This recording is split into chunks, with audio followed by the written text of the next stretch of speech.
एक लंबे समय पहले एक गांव में आनंद, उसके माता पिता जानकी और रमैया, उसकी पत्नी नर्मदा और उसके बेटे नानी के साथ एक छोटे घर में रहता था।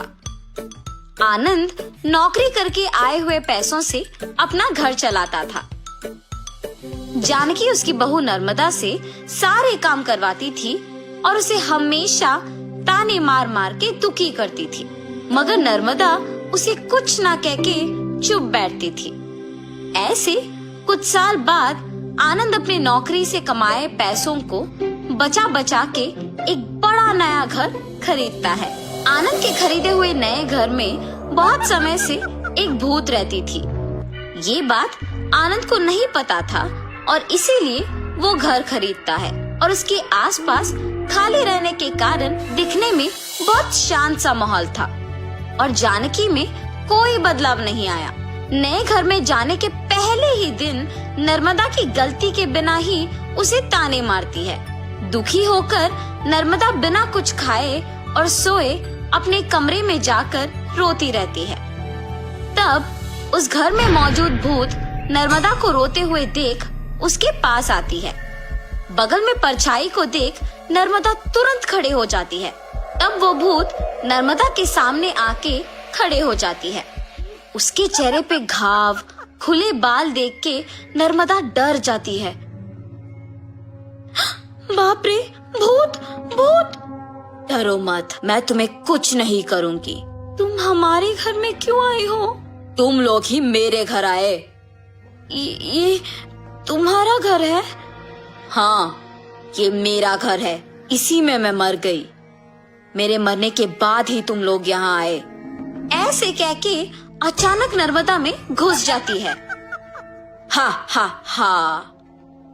ऐसे हंसते हुए सो जाती है। सुबह उठ के जब जानकी देखती है कि सारा काम वैसे का वैसे ही रह गया, तब नर्मदा नर्मदा बहुत बार बुलाने के बावजूद जब वो नहीं आती है तो जानकी ही उसके पास जाती है। हाँ, तुम अब तक उठी नहीं? नर्मदा नर्मदा उठो! जानकी पास आके बुलाने पर नर्मदा जाग उठती है। उसकी आंखें बहुत लाल और डरावना दिखने के बावजूद जानकी उस पर ज्यादा ध्यान नहीं देती है। उठ गई? जाओ, जाके सारा काम करके चाय बना के लाओ। मेरे ही सामने जोर से बात करके मुझे काम करने के लिए कह रही हो? ये कह के उसका हाथ जोर से पकड़ लेती है। नहीं, तुम कुछ मत करो। आज से सारा काम मैं ही करूंगी, मुझे छोड़ दो। जाओ, जाके सारा काम करो। ठीक है, ठीक है। ऐसे कह के जल्दी से सारे काम खत्म करती है। ये क्या सच में मेरी बहू है?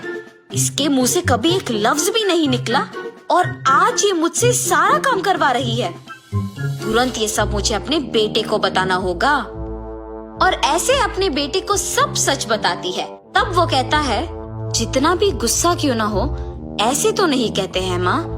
आप अगर उससे अच्छे से पेश आएंगे तो वो भी अच्छा ही रहेगी। उसके बारे में क्या मुझे नहीं पता?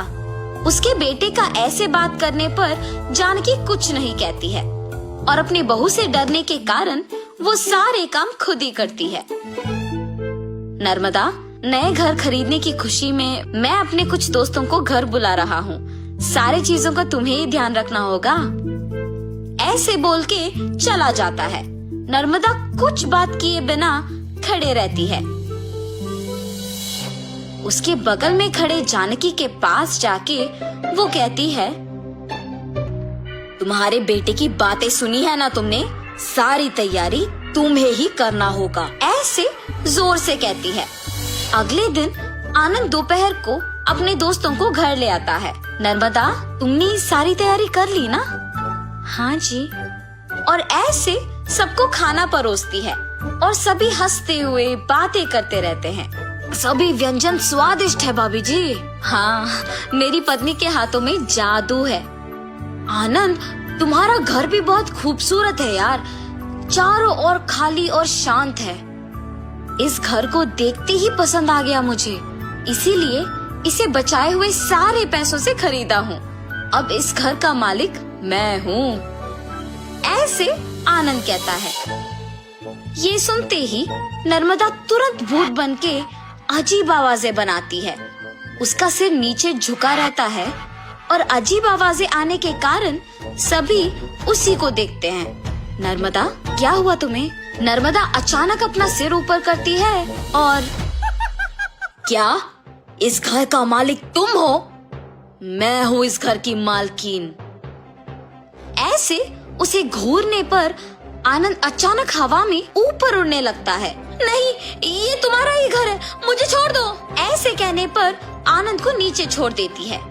ये सब देख के घर के सारे मेहमान भूत भूत कह के वहाँ से भाग जाते हैं। नर्मदा जैसे उसे कुछ पता नहीं है अपने कमरे में जाके सो जाती है। आनंद, कम से कम अब मेरी बातों का यकीन करोगे तुम? तुम्हारी पत्नी में भूत घुसी है, भूत। देखो आज उसने क्या कर दिया। हाँ माँ, अब हम क्या करें? एक मांत्रिक को बुलवाना ही पड़ेगा। हाँ ठीक है माँ, कल उसी के पास जाएंगे।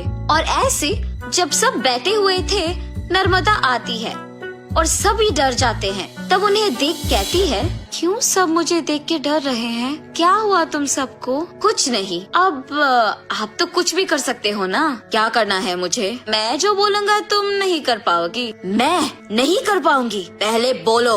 अच्छा, क्या तुम इस बोतल के अंदर घुस के वापस बाहर आ सकती हो? इतना ही, और मैं ये नहीं कर पाऊंगी? देखो। ऐसे बिना कुछ सोचे समझे नर्मदा में घुसी आत्मा अचानक उस बोतल में घुस जाती है और तुरंत जानकी उस बोतल का ढक्कन बंद कर देती है। भूत को मैंने इस बोतल के अंदर बंद किया है, अब इसे गांव के अंत में फेंक के आना होगा। और ऐसे उस बोतल को गांव के एकदम अंत में फेंक के आ जाती है। तब से जानकी अपनी गलती सुधार के अपनी बहू को ताने मारना बंद कर देती है। भूत के चले जाने पर सभी उनके नए घर में खुशी से जीते हैं।